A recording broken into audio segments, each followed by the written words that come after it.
الحمد لله رب العالمين والصلاة والسلام على رسوله الكريم وعلى آله وأصحابه أجمعين وعلى كل من تبعهم بإحسان إلى يوم الدين.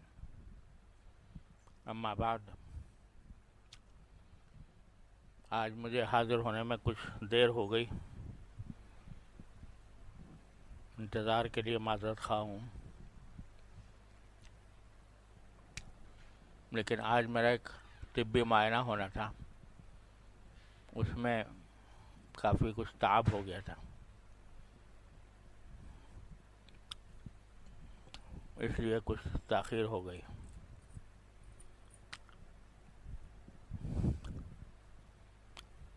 بات چل رہی تھی ان دعاؤں کی جو نبی کریم سرور عالم صلی اللہ علیہ وسلم نے نہ صرف یہ کہ مانگی ہیں، بلکہ ان کو مانگنے کی تلقین فرمائی ہے،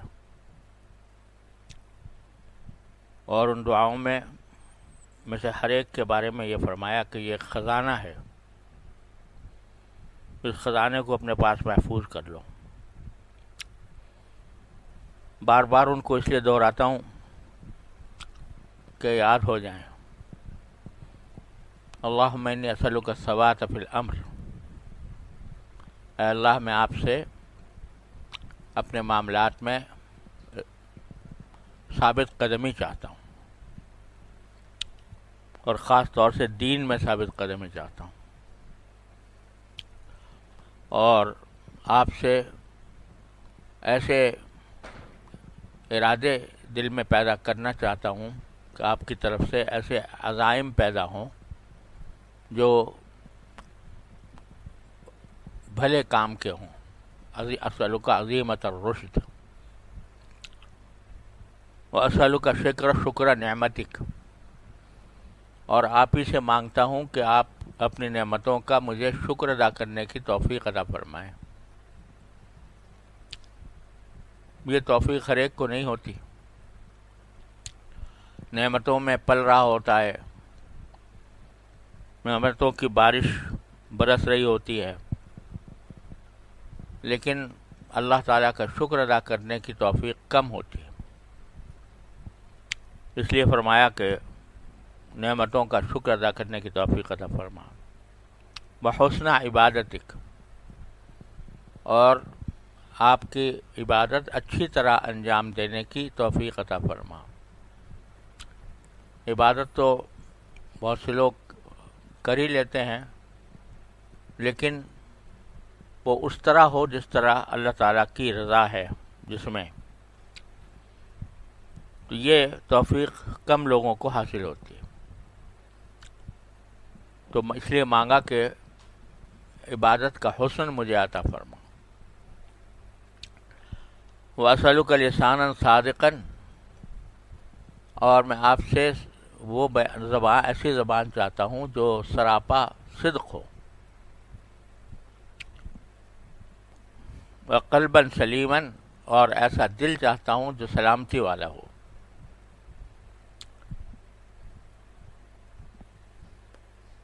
ان سب چیزوں کے پیچھے کیا کیا معانی پوشیدہ ہیں، پچھلے مجالس میں ان کی تھوڑی سی تفصیل عرض کر چکا ہوں، اور آخری چیز جو معین طور پر مانگی وہ ہے خلقم مستقیم، کہ مجھے ایسے اخلاق عطا فرما جو مستقیم ہوں، یعنی سیدھے ہوں، ان میں کوئی کجی نہ ہو۔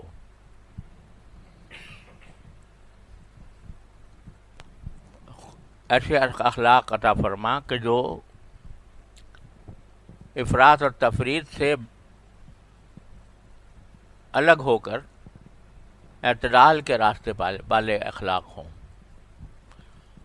غصہ ہو تو وہ بھی اعتدال کے ساتھ ہو، اپنے محل پر ہو، اس کے اظہار کا طریقہ معتدل ہو، اور ایسا بھی نہ ہو کہ جہاں غصہ آنا چاہیے وہاں غصہ نہ آئے۔ اس طرح بے حس ہو جانا کہ ایک آدمی حملہ آور ہے اور اس حملہ آور کے آگے آدمی اس کو غصہ ہی نہیں آتا تو وہ اپنے نفس کا دفاع نہیں کر سکتا، کیونکہ انسان کی جان بھی اس کی اپنی نہیں ہے، اللہ تبارک و تعالیٰ کی عطا فرمودہ، لہذا اس جان کو بچانا اور اس کے لیے غصہ آ جانا یہ بھی خلق مستقیم میں داخل ہے۔ اب نبی کریم سرور دو عالم صلی اللہ علیہ وسلم ایک رات ایسی رات ہے کہ جس میں دشمن کی طرف سے حملے کا اندیشہ ہے، تو وہاں رات کو ایک دم سے زبان مبارک پر یہ بات آئی کہ من یحرسنی اللیلہ، آج رات میری کون چوکیداری کرے گا، کون پہرا دے گا۔ فوراً ہی آواز سنائی دی تلوار کی، حضرت سعد بن ابی وقاص رضی اللہ تعالیٰ عنہ پہنچ گئے اور حضور نے پوچھا کیسے آئے کہ یا رسول اللہ دل میں خیال آیا تھا کہ آج میں آپ کا پہرا دوں، تو پہرا دینے کے لیے پہنچ گئے۔ تو اگر غصہ اس کے محل پر نہ آئے تو انسان کے جان کا اپنا جو حق ہے وہ ادا نہیں ہوا، لہذا صحیح محل پر آئے اور مناسب مقدار میں آئے، اس سے آگے پیچھے نہ بڑھے۔ یہ ہے خلق مستقیم کا ایک مطلب۔ دوسری بات یہ سمجھنی چاہیے کہ آج کل عام طور سے اخلاق کا جو لفظ بولا جاتا ہے تو اس کا تعلق دوسروں سے ہوتا ہے، کہتے ہیں وہ بہت با اخلاق آدمی ہے۔ کیا مطلب ہے؟ کہ وہ با اخلاق ہے، دوسرے لوگوں سے مسکرا کر ملتا ہے، خندہ پیشانی سے ملتا ہے اور ان کے ساتھ اچھا معاملہ کرتا ہے، اس حد تک سمجھتے ہیں لوگ با اخلاق آدمی۔ بے شک یہ بھی اخلاق کا ایک تقاضا ہے، لیکن اخلاق اصل میں سب سے پہلے پیدا ہوتے ہیں خود انسان کے دل میں۔ دل میں داعیہ پیدا ہوتا ہے کسی بات کا، اور اس داعیے کے نتیجے میں انسان اپنی ساری زندگی کی جو طبعی کیفیت ہے وہ اس داعیے کے مطابق ڈھل جاتی ہے۔ تو وہ ہے اصل اخلاق جو ہیں وہ اس قلب میں پیدا ہوتے ہیں جس کو قلب سلیم کہا گیا، اس طاقت میں کہ جو اللہ تعالیٰ نے دل کے ساتھ وابستہ کر دی ہے، ان کے اندر پیدا ہوتے ہیں۔ مثلا یہ کہ ویسے تو بڑے اتفاق کے ساتھ ملے لوگوں سے اور ان کا استقبال کیا، خندہ پیشانی کے ساتھ پیش آئے، لیکن اندر سے دل میں بغض بھرا ہوا ہے، تو یہ بظاہر اخلاق تو ہیں، یعنی ظاہری اخلاق تو ہیں، لیکن وہ باطن میں چونکہ بغض بھرا ہوا ہے تو اس بغض کی وجہ سے وہ اخلاق معتبر نہیں، وہ اخلاق خلق مستقیما نہیں ہے، کیونکہ ظاہر میں ہو رہا ہے لیکن باطن کے اندر اس کا کوئی تصرف نہیں ہے۔ باطن میں بغض ہے، عناد ہے، حسد ہے، تو پھر یہ محض ایک ظاہر دکھاوا ہے، ظاہری دکھاوا ہے، حقیقت نہیں ہے۔ ایک تو یہ بات ہے کہ اصل میں خلقم مستقیمن کی اگر صحیح تفسیر دیکھنی ہو تو اس کا واحد راستہ اتباع سنت ہے، واحد راستہ اتباع سنت، اس لیے کہ سرکار دو عالم صلی اللہ علیہ وسلم کے بارے میں اللہ تعالیٰ نے گواہی دے دی کہ انک لعلی خلق عظیم، انک لعلی خلق عظیم. اللہ اکبر، کتنا بڑا تمغہ ہے، کتنا بڑا اعزاز ہے جو اللہ تبارک و تعالیٰ نبی کریم صلی اللہ علیہ وسلم کو عطا فرما رہے ہیں کہ تم عظیم اخلاق والے ہو. یعنی تمہاری طبیعت، تمہارا مزاج، تمہارے دل میں پیدا ہونے والے جذبات، تمہارا اپنے آپ کے بارے میں تمہارے خیالات، دوسروں کے ساتھ تمہارا برتاؤ، ہر چیز یہ کوثر و تسنیم میں دھلی ہوئی ہے. انک لعلی خلق عظیم. اب اس سے بڑی کوئی گواہی ہو نہیں سکتی. جب ساری گواہی دے دی گئی رسول کریم صلی اللہ علیہ وسلم کے بارے میں کہ آپ کے اخلاق جو ہیں وہ عظیم ہیں، مستقیم ہی نہیں، عظیم. عظیم کا لفظ جو ہے عظمت والے اخلاق ہیں آپ کے. لہذا واحد راستہ جو خلق مستقیم حاصل کرنے کا ہے وہ ہے اتباع سنت. لوگ سیرت تو پڑھتے ہیں بحثیت سوانح کے، نبی کریم صلی اللہ علیہ وسلم کی سیرت اور سوانح بذات خود ایک بڑی نعمت ہے، لیکن خاص طور پر سرکار دو عالم صلی اللہ علیہ وسلم کے جو اخلاق کے بارے میں اور آداب کے بارے میں جو احادیث ہیں وہ ہیں در حقیقت خلق مستقیم کی تفسیر، خلق عظیم کی تفسیر. ہمارے حضرت والد صاحب رحمۃ اللہ علیہ کا ایک رسالہ ہے، ایک تو ہے سیرت خاتم الانبیاء جس میں مختصر انداز میں بڑی جامع مختصر سیرت ہے نبی کریم صلی اللہ علیہ وسلم کی، مختصر دریا بکوزہ ہے، پوری زندگی کے حالات مختصر کتاب کے اندر جمع کر دیے، اور اللہ تعالیٰ نے مقبولیت بھی اس کو بہت عطا فرمائی. اور پھر ایک دوسرا رسالہ تالیف فرمایا تھا آداب النبی. آداب النبی، نبی کریم صلی اللہ علیہ وسلم کے آداب، اور اس آداب سے مراد یہی اخلاق ہیں جن کی تعریف کی ہے اللہ جل جلالہ نے. تو حضرت نبی کریم صلی اللہ علیہ وسلم کی جو خود اپنی طبیعت ہے کہ وہ اتنی پاک اور صاف ستھری ہے، اخلاق جو دل میں طبی جذبات پیدا ہوتے ہیں وہ اتنے صاف ستھرے ہیں کہ اس میں نہ کہیں کوئی موڑ ہے، نہ توڑ ہے، نہ کجی ہے، نہ ٹیڑھ ہے. ہر چیز میں سرکار دو عالم صلی اللہ علیہ وسلم.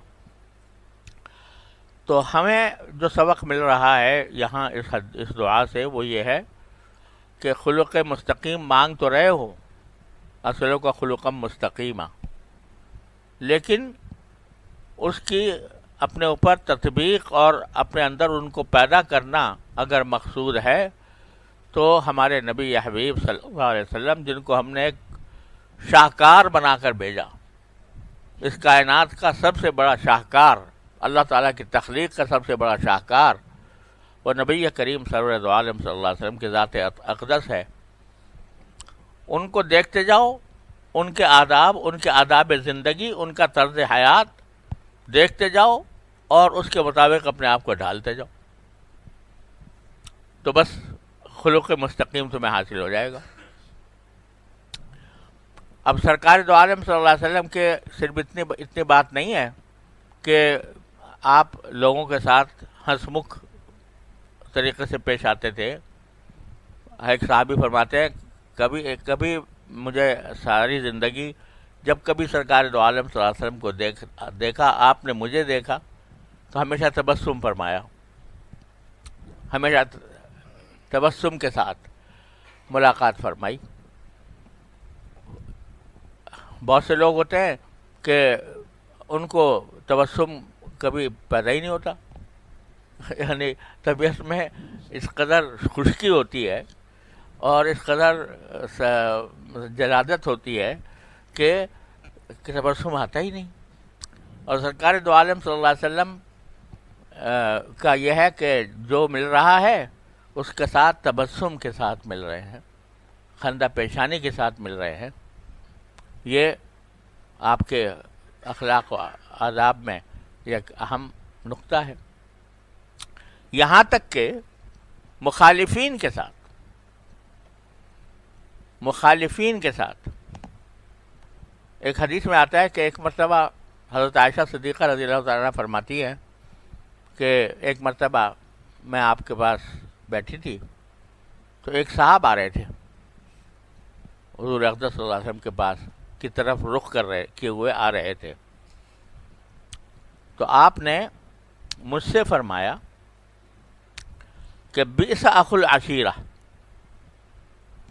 یہ آدمی جو آ رہا ہے یہ اپنے خاندان میں برا آدمی ہے. پہلے اس کی مذمت فرمائی، لیکن جب وہ آ گیا تو آپ نے اس کے ساتھ خندہ پیشانی سے ملے. ملاقات جو کی وہ خندہ پیشانی سے کی، اور اس کی جو جیسے کسی کا اکرام کیا جاتا ہے اس طریقے سے اس کا اکرام بھی کیا. تو حضرت عائشہ صدیقہ رضی اللہ تعالیٰ نے پوچھا کہ یا رسول اللہ، آپ نے تو ابھی فرمایا تھا کہ یہ برا آدمی ہے، لیکن جب وہ آ گیا تو آپ نے اس کے ساتھ معاملہ تو بظاہر حسن اخلاق کا کیا. تو آپ نے فرمایا کہ ما متا عہدتنی فحاشن، مجھے کبھی تم نے کب پایا کہ میں نے کسی کے ساتھ ترش روئی اور فحش انداز سے بات کی ہو، یعنی اس کو گالی گلوچ کی ہو کسی کے ساتھ. تو مطلب یہ تھا کہ اگرچہ بتانا تو اس لیے تھا، اسی سے یہ بات معلوم ہو رہی ہے کہ اگر کسی انسان کو دوسرے انسان کے شر سے بچانا مقصود ہو تو اس کی غیبت بھی جائز ہے. اب ظاہر ہے کہ جب آپ نے فرمایا کہ اچھا آدمی نہیں ہے، برا آدمی ہے، تو وہ موجود تو نہیں تھا، تو دیکھنے میں تو وہ کیا لگے گا، غیبت لگے گی. لیکن آپ نے اس لیے فرمایا تاکہ یہ ہوشیار ہو جائیں اور کبھی ان کے ساتھ معاملہ پڑے تو ان کو پتہ ہو کہ یہ کوئی اچھی طبیعت کا انسان نہیں ہے، یہ پتہ چل جائے. تو یہیں سے فقہاء کرام نے یہ مسئلہ نکالا ہے کہ اگر کسی شخص کے بارے میں اندیشہ ہو کہ یہ دوسرے کو نقصان پہنچائے گا، یا اس کو پتہ ہو کہ یہ کسی وقت ظلم کرے گا دوسرے کے اوپر، تو اس وقت میں اس کے بارے میں اگر کوئی ایسا جملہ کہا جائے کہ جس سے لوگ واقف ہو جائے اور اس کے ظلم سے یا اس کے دیے ہوئے نقصان سے بچ جائیں، تو یہ غیبت نہیں ہوتی. اب ایک آدمی اگر فرض کرو کہ ملازم آپ رکھ رہے ہیں کوئی، اور دوسرے آدمی کو یہ پتا ہے کہ یہ ملازم جو ہے یہ چور ہے، چوری کرتا ہے، تو اس صورت میں آپ جا کے اس سے کہہ دیں کہ بھائی ذرا احتیاط کرنا، یہ آدمی جو ہے یہ اس کے اندر چوری کی عادت ہے.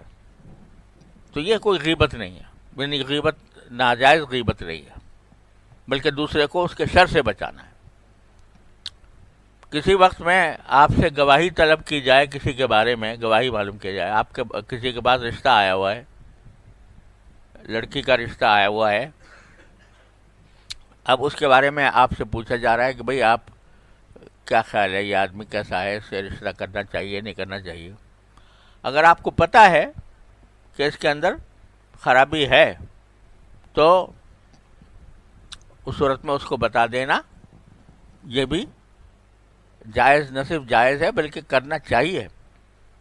اس کی خیرخواہی کا تقاضا یہ ہے کہ اس کی برائی کو بتا دیں.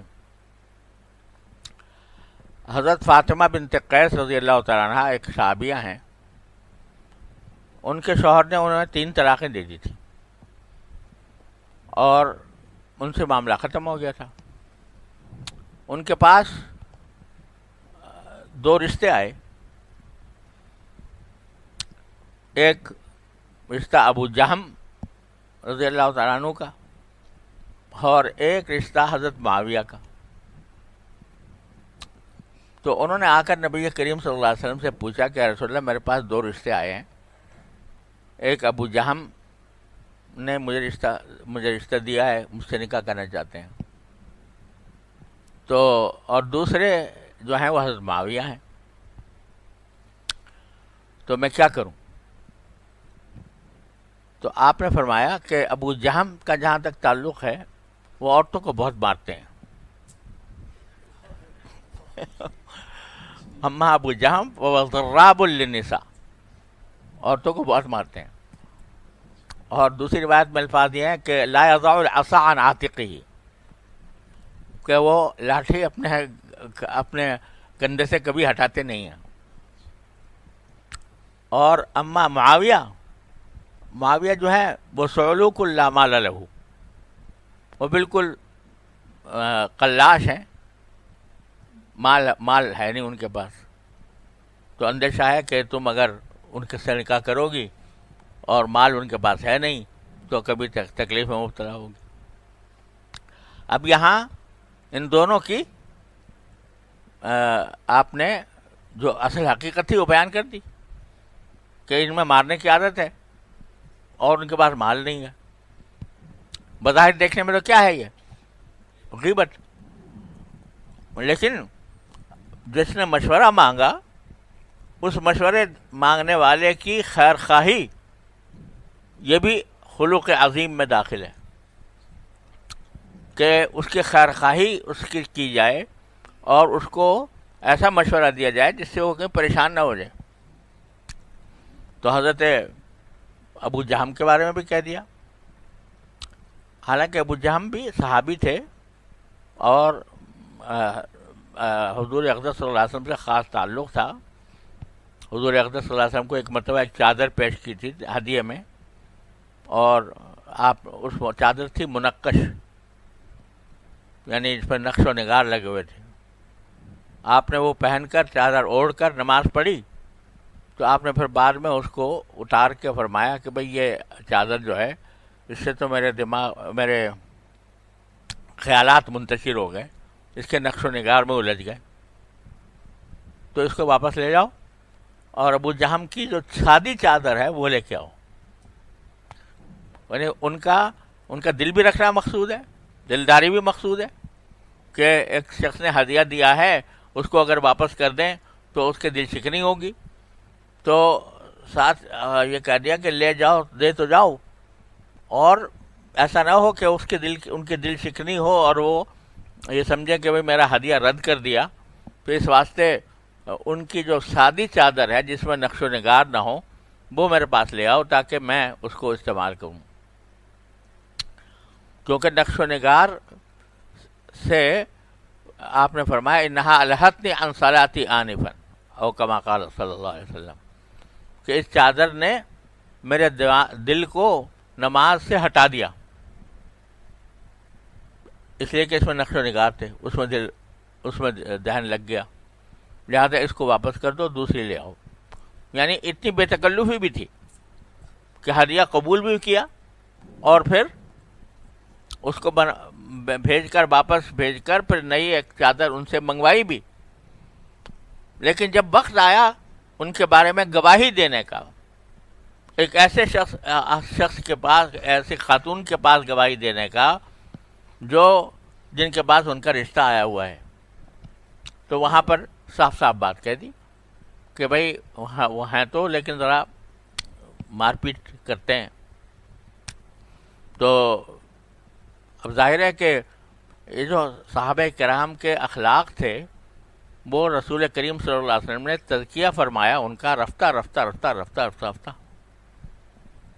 تو اب ایسا تو نہیں ہے کہ جب سرکار دو عالم صلی اللہ علیہ وسلم کی خدمت میں کوئی آدمی آیا تو اس کے سارے اخلاق ایک دم سے مجلہ مصفا ہو گئے. کچھ وقت لگا. اب یہاں تک کہ آپ سمجھو کہ صدیق اکبر رضی اللہ عنہ سے بڑا کون ہوگا. اور ایک مرتبہ صدیق اکبر رضی اللہ تعالیٰ عنہ اپنے غلام کو مار رہے تھے. حضور اقدس صلی اللہ علیہ وسلم نے دیکھا صدیق اکبر کو مار رہے ہیں تو آپ نے فرمایا کہ للہ اقدر علیک، ابو بکر یہ سمجھ لو کہ اللہ تعالیٰ کو تم پر زیادہ قدرت حاصل ہے بنسبت اس قدرت کے جو تمہیں اس غلام پر حاصل ہے. تو یہ کہہ کر ان کی زندگی بدل دی صدیق اکبر رضی اللہ تعالیٰ عنہ کی. یا تو غلام پر بھی ہاتھ اٹھ رہا ہے اور غصے میں حد سے تجاوز ہو رہا ہے، یا اتنے نرم ہو گئے کہ ان کی مثال ان کے نرمی اخلاق کی مثال ملنی مشکل. تو تربیت کر کے صحابہ کرام بن رہے تھے نا. تو اس واسطے اب حضرت ابو ذر غفاری رضی اللہ تعالیٰ عنہ جو بالکل درویش صفت انسان، ان کی ایک مرتبہ تکرار ہو گئی حضرت بلال رضی اللہ عنہ سے. حضرت بلال رضی اللہ تعالیٰ عنہ سے کچھ منہ ماری ہو گئی تھوڑی بہت. تو حضرت ابو ذر غفاری نے ان کو یہ کہہ کر خطاب کر دیا کہ یا ام الحبشیہ، یا ابن الحبشیہ، ارے حبشی عورت کے بیٹے، اس میں سودا بھی کہا تھا، ابن الحبشیۃ السودا، کالی کلوٹی حبشی عورت کے بیٹے، تم میں سے ایسی بات کرتے ہو. تو اب حضرت بلال باقی حبشی تھے، اور یعنی ان کے والدہ تھیں وہ بھی سیاہ فہمی تھیں، لیکن چونکہ اس طرح خطاب کر دیا ابن السودا کہہ کر، تو حضرت بلال نے جب حضور اقدس صلی اللہ علیہ وسلم سے عرض کیا کہ یا رسول اللہ انہوں نے مجھے اس طرح خطاب کیا ہے. تو حضرت بلال نے حضرت نبی کریم صلی اللہ علیہ وسلم نے بلایا حضرت ابو ذر غفاری رضی اللہ تعالیٰ عنہ کو، اور فرمایا انک امرؤ فیک جاہلیہ، تم ایسے شخص ہو کہ تمہارے اندر ابھی تک جاہلیت باقی ہے، کہ تم نے اس کو عیرتہ بامہ، ان کی ماں کے حوالے سے تم نے عار دلائی، ان کو شرم دلائی، تمہارے اندر ابھی تک جاہلیت باقی ہے. اب یہ تنبیہ کر دی اور اصلاح کر دی. حضرت ابو ذر غفاری رضی اللہ تعالیٰ عنہ جو ہی یہ بات سنی تو جا کر مسجد نبوی کے باہر، دروازے کے باہر جا کر سڑک پر لیٹ گئے اور کہا اس وقت تک نہیں اٹھوں گا جب تک بلال آ کر میرے چہرے کے اوپر پاؤں نہیں رکھے گا. جب تک بلال آ کر میرے چہرے پر پاؤں نہیں رکھ دے گا اس وقت تک زمین سے نہیں اٹھوں گا. اب حضرت بلال رضی اللہ تعالیٰ عنہ کو یہ بھی انداز تصور نہیں تھا کہ یہ ایسا وقت بھی آ جائے گا کہ ابو ذر غفاری کے اس کے پاؤں رکھوں. انہوں نے کہا نہیں اٹھوں گا جب تک وہ میرے چہرے پر پاؤں نہ رکھتے. تو ایک جملے نے دنیا، دل کی کائنات بدل دی، اور لیٹے رہے جب تک کہ حضرت بلال نہیں آ گئے اور پاؤں نہیں رکھ دیا. تو اس طرح سرکار دو عالم صلی اللہ علیہ وسلم نے اصلاح فرمائی ہے، تزکیہ فرمایا ہے صحابہ کرام رضی اللہ تعالیٰ عنہم اجمعین کا. اور وہ ایسے تھے کہ سرکار دو عالم صلی اللہ علیہ وسلم کی زبان مبارک سے ایک لفظ کا نکلنا ان کے دل کی دنیا بدل دینے کے مرادف تھا. تو اس لیے میں جو کہہ رہا ہوں کہ ابو جہم رضی اللہ تعالیٰ عنہ کی بظاہر اس میں ایک برائی لگ رہی ہے نا، کہ آپ نے ایک برائی کی کہ وہ عورتوں کو مارتے بہت ہیں، مار پیٹ کرتے ہیں. یہاں یہ بھی ساتھ ساتھ بتا دیا کہ عورتوں کو مارنا یہ کوئی اچھی صفت نہیں ہے، یہ قابل مذمت ہے. یہ جو قرآن کریم میں آیا نا فَاضْرِبُوهُنَّ، اس سے بہت لوگ استدلال کرتے ہیں کہ قرآن کریم نے یہ کہا ہے کہ اگر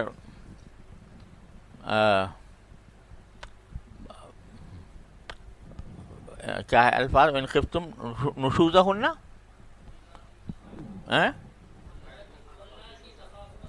واللاتی تخافون نشوزہن فعزوہن واہجروہن فی المضاجع واضربوہن، کہ اگر تم عورتوں کی طرف سے نشوز پاؤ یعنی نافرمانی پاؤ تو پہلے تو ان کو نصیحت کرو، کہ نصیحت کر کے فہمائش کر کے اس نافرمانی کو دور کرنے کی کوشش کرو۔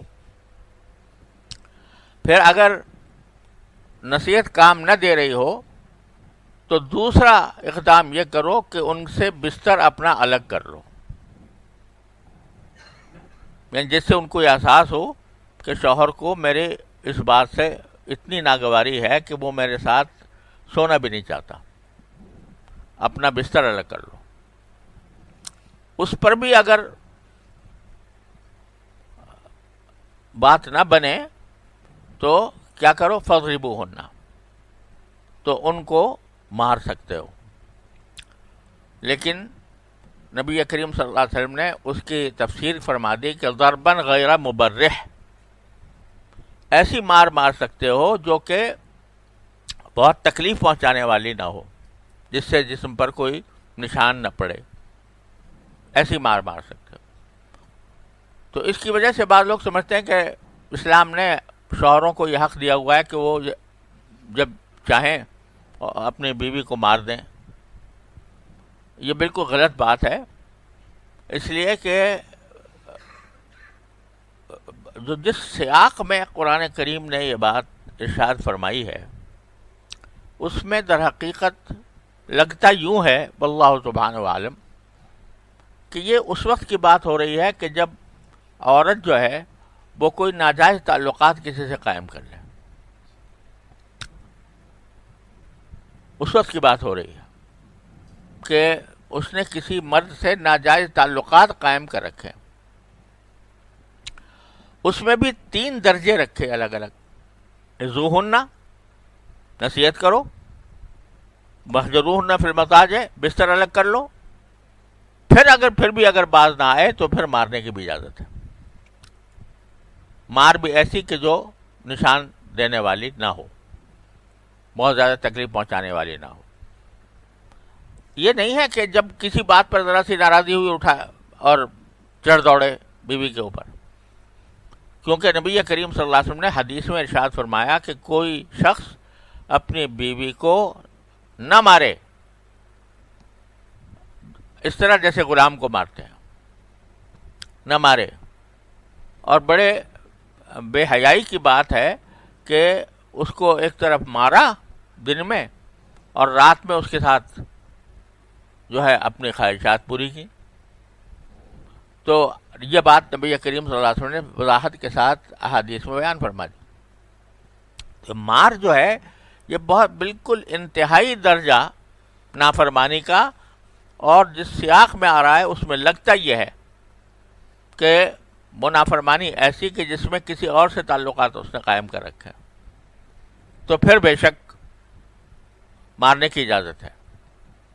لیکن عام حالات میں کبھی سرکار دو عالم صلی اللہ علیہ وسلم کو اپنی ازواج مطہرات سے کتنی بعض اوقات ناگواریاں بھی پیش آئیں۔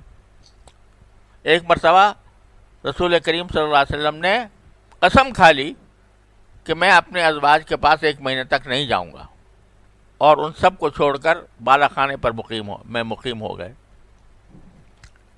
یہ کیا، لیکن ساری زندگی کبھی کسی عورت پر ہاتھ نہیں اٹھایا،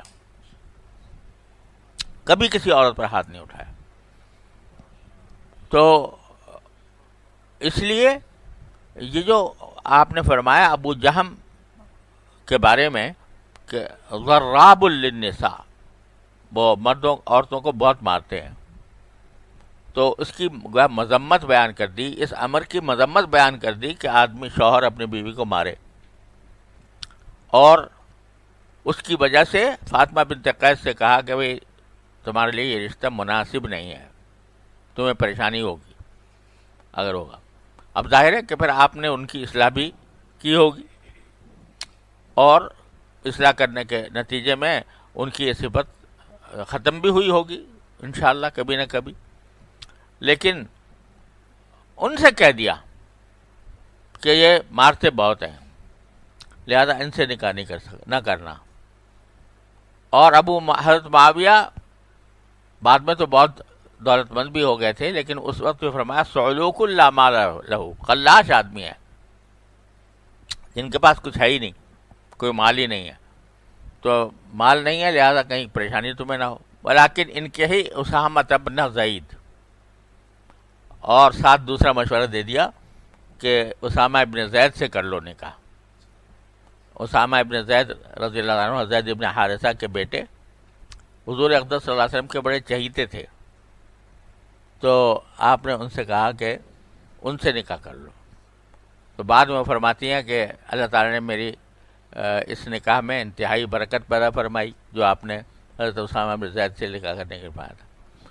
تو بتلا یہ رہا ہوں کہ جہاں ضرورت پیش آ گئی کسی کا حال بیان کرنے کی تاکہ اس کو کسی مصیبت سے بچایا جائے، اس کو کسی پریشانی سے بچایا جائے، وہاں پر غیبت نہیں رہتی، وہ ناجائز نہیں رہتی.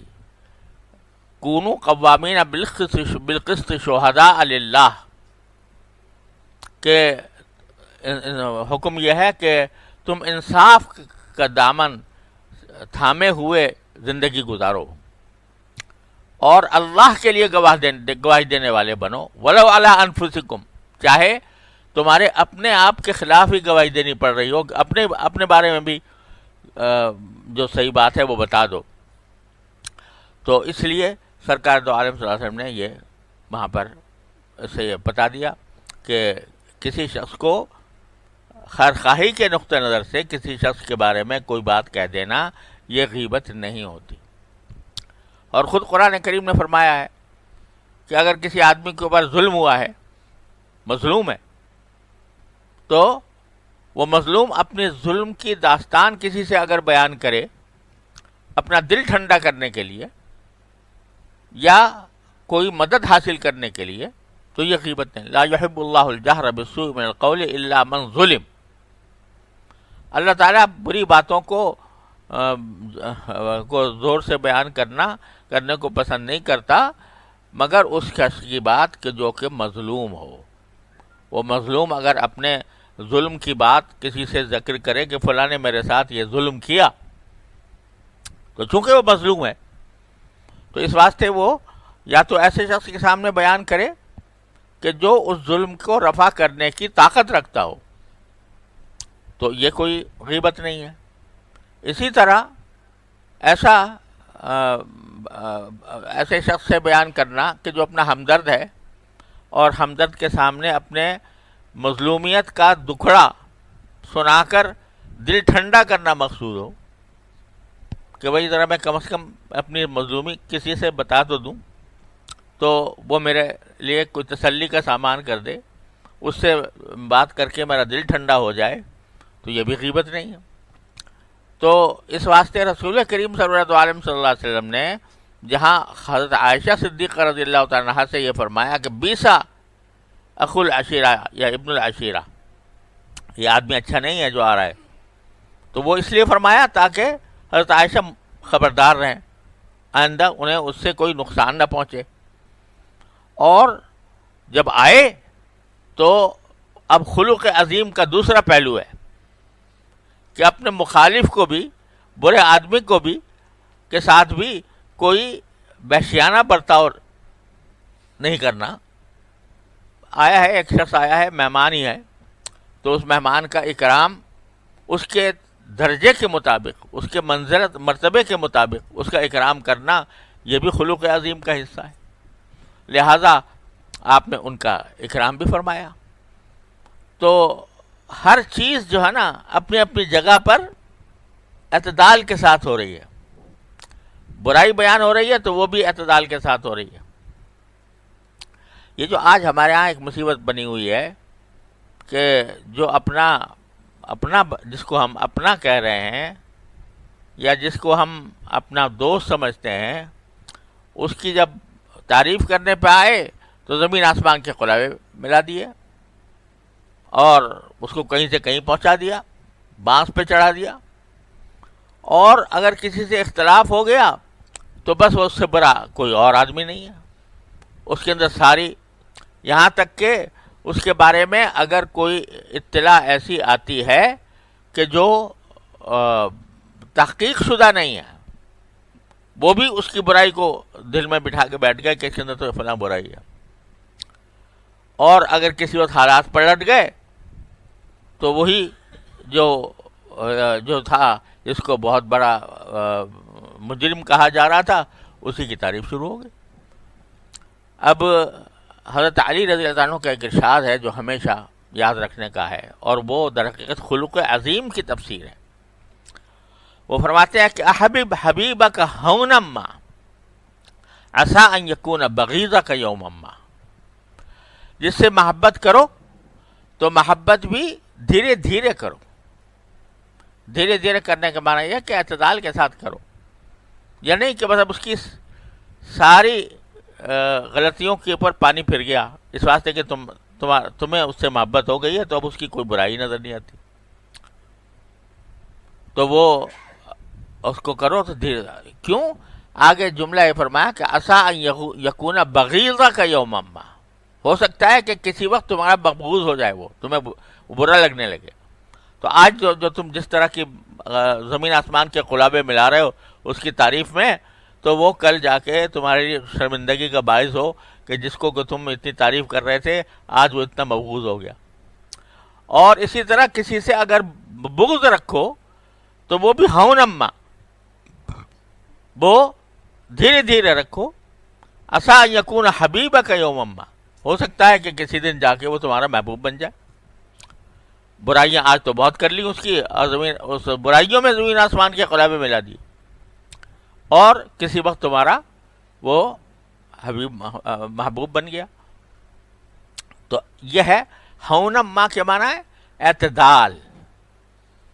محبت بھی کرو، اعتدال کے ساتھ کرو۔ کسی کو برا اگر سمجھتے ہو تو برا سمجھنے میں بھی اعتدال سے کام لو۔ یہ ہے خلق مستقیم، یہ ہے خلق عظیم۔ تو خلق عظیم کی تفسیر یا خلق مستقیم کی تفسیر جو ہے وہ در حقیقت ہے اتباع سنت۔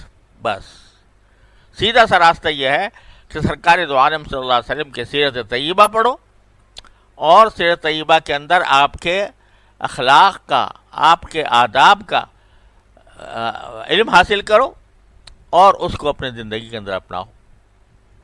یہ ہے خلق مستقیم۔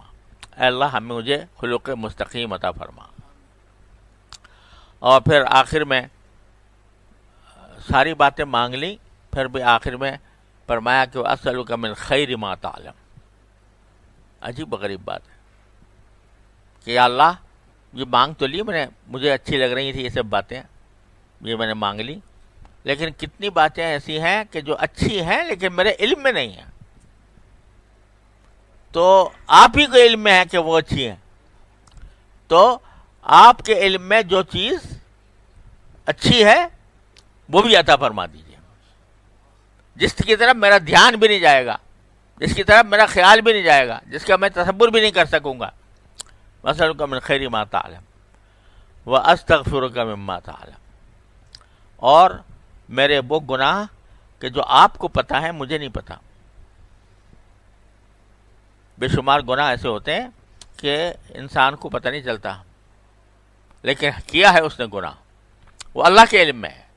تو اے اللہ ان گناہوں کو بھی معاف فرما دیجئے کہ جو مجھے میرے علم میں نہیں ہے، آپ کے علم میں۔ آپ جانتے ہیں کہ میں نے فلاں وقت فلاں گناہ کیا تھا، تو مجھے تو چونکہ پتہ ہی نہیں ہے کہ وہ گناہ کیا تھا، اس واسطے اس سے استغفار کرنے کی بھی توفیق نہیں ہوگی، توبہ بھی نہیں کر سکوں گا۔ تو لہذا ایک جو عمومی جملہ ارشاد فرما دیا کہ استغفرک مما تعلم، میں استغفار کرتا ہوں ہر اس بات سے جو آپ کے علم میں ہے اور گناہ ہے۔ انک انت علام الغیوب، کیونکہ آپ تمام غیب کی باتوں کو خوب جاننے والے ہیں۔ یہ ہیں خزانے اس حدیث میں۔ اللہ تبارک و تعالیٰ اپنے فضل و کرم سے، اپنے رحمت سے یہ ساری چیزیں جو آپ نے مانگی ہیں وہ سب ہمیں عطا فرما دے، اور اللہ تبارک و تعالیٰ ہمیں نبی کریم صلی اللہ علیہ وسلم کی سنت کی اتباع کی ہر چیز میں توفیق عطا فرمائے۔ وصلی اللہ تعالیٰ علی خیر خلقہ۔